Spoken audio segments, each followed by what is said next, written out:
Assalamualaikum warahmatullahi wabarakatuh. Selamat berjumpa kembali dengan saya Azhar Bintang yang akan membacakan satu berita untuk Jurnal KBA. Sidang pembacaan pledoi atau nota pembelaan Tom Lembong dibanjiri dukungan dari berbagai tokoh lintas latar belakang.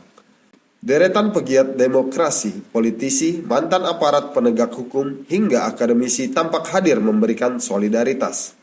Salah satunya inisiator aksi bersama Anies Baswedan yang menghadiri sidang pembacaan pledoi terdakwa dugaan kasus korupsi impor gula Tom Lembong di Pengadilan Tipikor Pengadilan Negeri Jakarta Pusat, Rabu 9 Juli 2025. Mantan Gubernur DKI Jakarta itu berharap majelis hakim yang menangani perkara Tom Lembong dapat memberikan sikap objektif dan adil.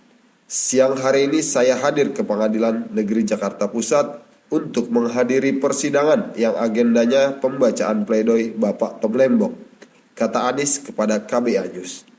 Kedatangan Anies untuk mendengarkan dan mendoakan Tom Lembong.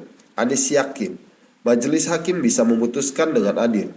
Jadi kami datang mendengarkan dan kita mendoakan. Kita yakin insya Allah majelis hakim nanti akan memutus dengan adil, dengan objektif dan memberikan kepastian hukum, kata Anies Baswedan. Dari pantauan KBA News di lokasi, Anies Baswedan tiba pukul 14.16 waktu Indonesia Barat mengenakan kemeja biru dongker dan celana panjang berwarna krem.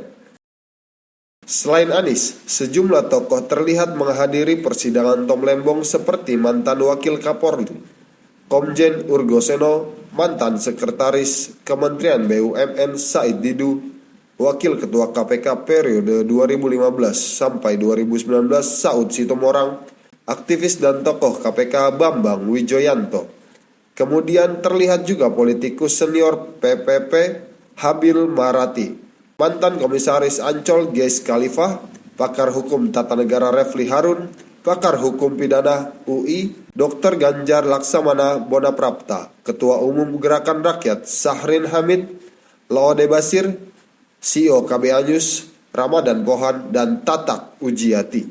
Setelah Anies tiba, mereka bertemu di luar ruang sidang Profesor Dr. Kusuma Atmaja. Mereka pun sempat mengobrol sembari menunggu persidangan Tom Lembong dimulai. Setelah berbincang dengan sejumlah pihak, Anies Baswedan masuk ke ruang sidang. Ruangan sidang pun tampak membludak dengan hadirnya para tokoh dan masyarakat yang ingin mendengar langsung jalannya persidangan.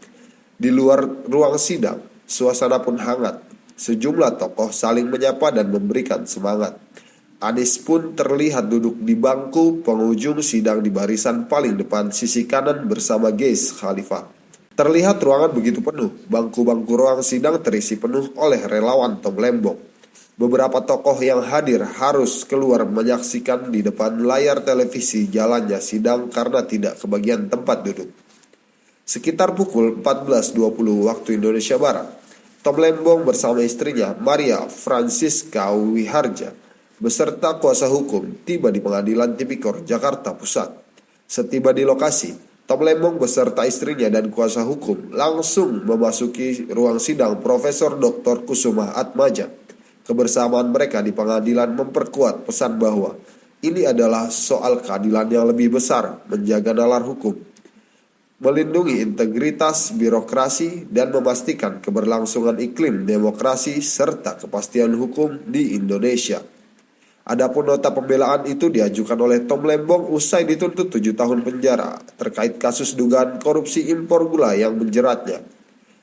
Ketua Tim Penasihat Hukum Tom Lembong, Ari Yusuf Amir, mengatakan Tom Lembong mengajukan pledoi atau nota pembelaan tentang banyaknya fakta-fakta yang dikaburkan oleh jaksa. Menurut Ari, fakta-fakta persidangan yang diselewengkan oleh jaksa penuntut umum dituangkan dalam tuntutannya. Jadi, kami jelaskan apa saja fakta-fakta itu yang diselewengkan. Lalu kami mengharapkan supaya majelis hakim jangan ikut-ikut menyelewengkan fakta persidangan ini, ucap Ari terpisah. Karena dalam fakta-fakta persidangan itu sudah jelas semua terhadap tuntutan jaksa itu tidak terbukti. Baik tentang kaitan dengan Pak Tom melakukan impor gula kristal mentah bukan kristal putih. Itu aturan yang tidak ada. Jadi boleh dia lakukan itu, sambungnya. Demikian satu berita untuk Jurnal KBA. Wassalamualaikum warahmatullahi wabarakatuh.